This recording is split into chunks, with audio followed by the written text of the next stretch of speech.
bom do Freud chamado Uma Dificuldade da Psicanálise. É um texto de 1917 em que o Freud aponta que a humanidade, ao longo de sua história, sofreu 3 grandes feridas narcísicas, 3 grandes afrontas ao narcisismo egomaníaco da humanidade. A primeira afronta ou ferida narcísica, diz Freud, é uma ferida cosmológica. Veio com Copérnico e com o descentramento da humanidade, com a retirada da humanidade do centro do universo.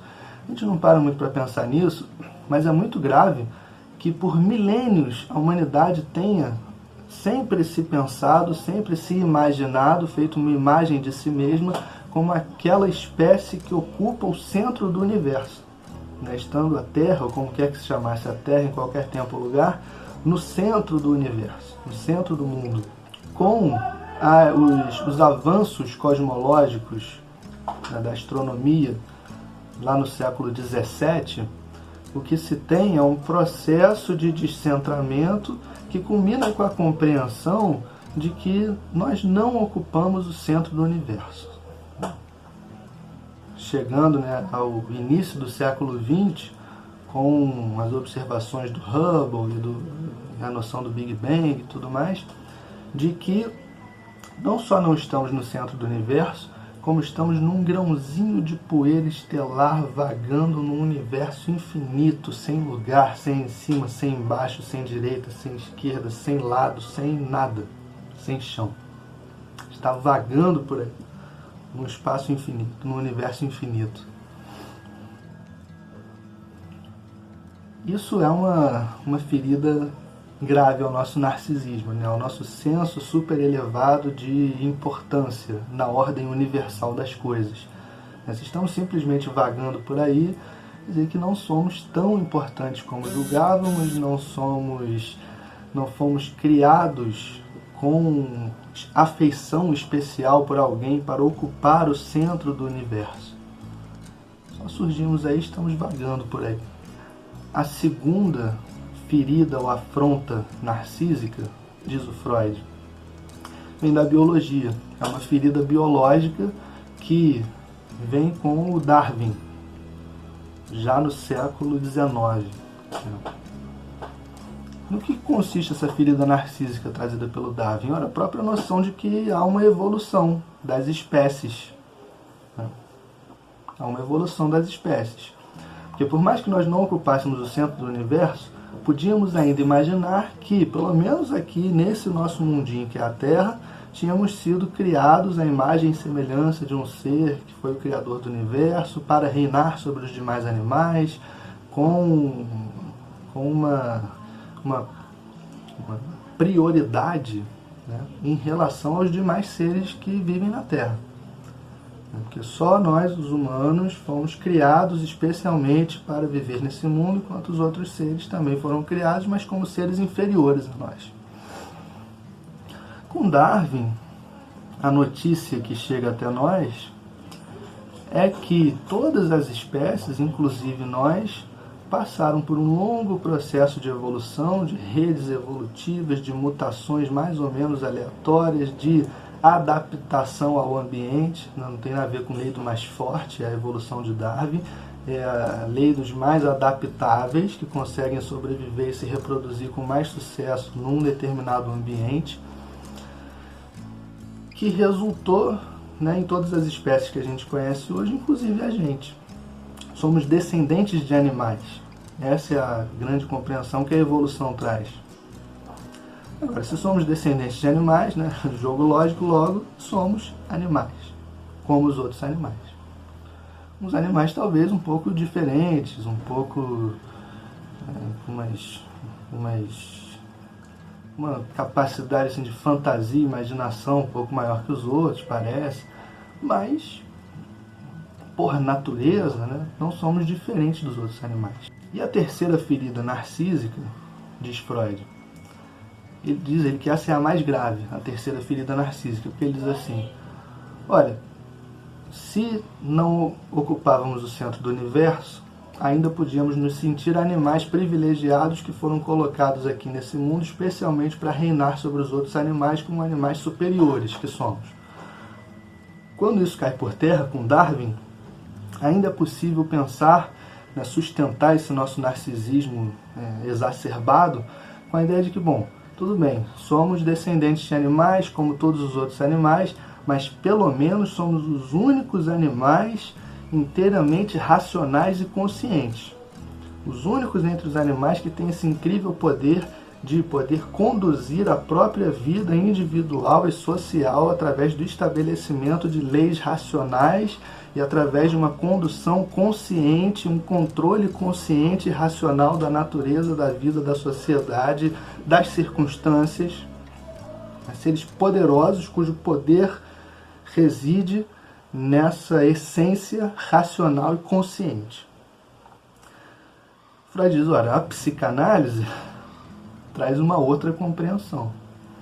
Traz uma compreensão justamente de que no nível mais fundamental do aparelho psíquico, o que há são pulsões, forças desejantes que ficam exigindo satisfação e que, justamente, o que há de mais fundamental no aparelho psíquico, na vida psíquica, se passa no inconsciente.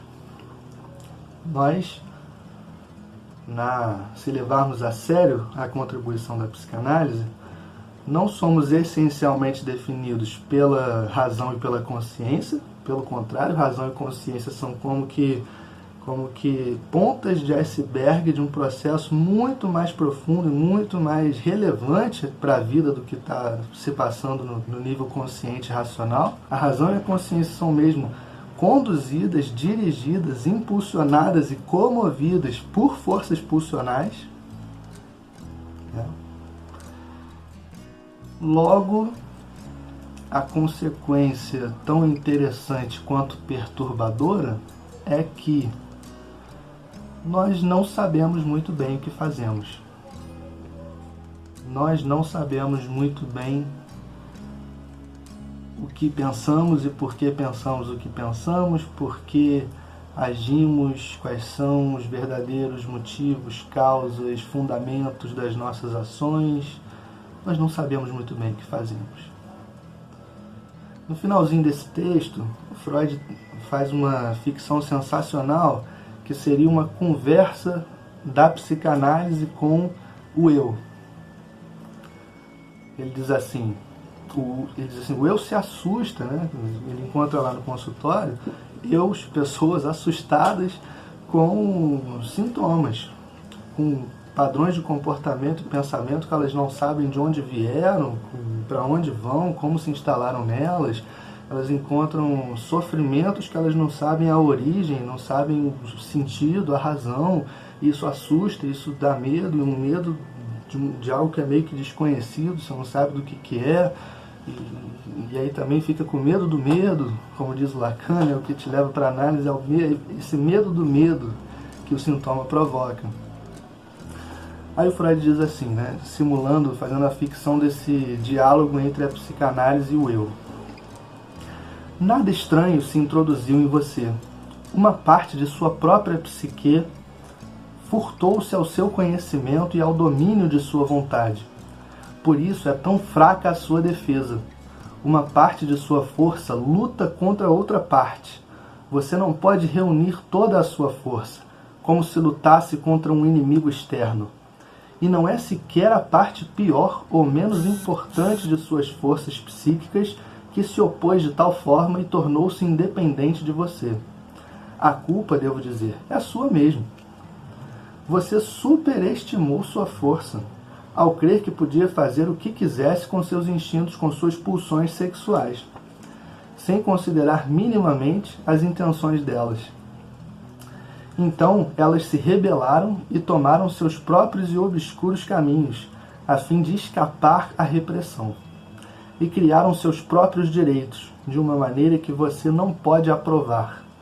Como realizaram isso e que vias percorreram, você não pode saber. Apenas chegou ao seu conhecimento o resultado desse trabalho. o sintoma que você percebe como sofrimento. Você não o reconhece como derivado de suas próprias pulsões rejeitadas e não sabe que ele o sintoma, é a satisfação que substitui essas pulsões reprimidas. Mas todo o processo é tornado possível apenas pelo fato de você também se equivocar em outro ponto importante. Você acredita saber tudo o que de relevante se passa em sua mente, já que sua consciência o informa a respeito disso. E quando não recebe notícia de algo na mente, supõe com muita confiança que aquilo não se acha nela.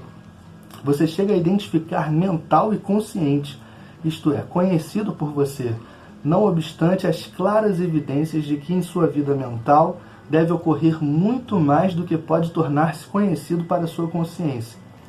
Então aprenda uma coisa nesse ponto. O que é mental em você não coincide com o que lhe é consciente.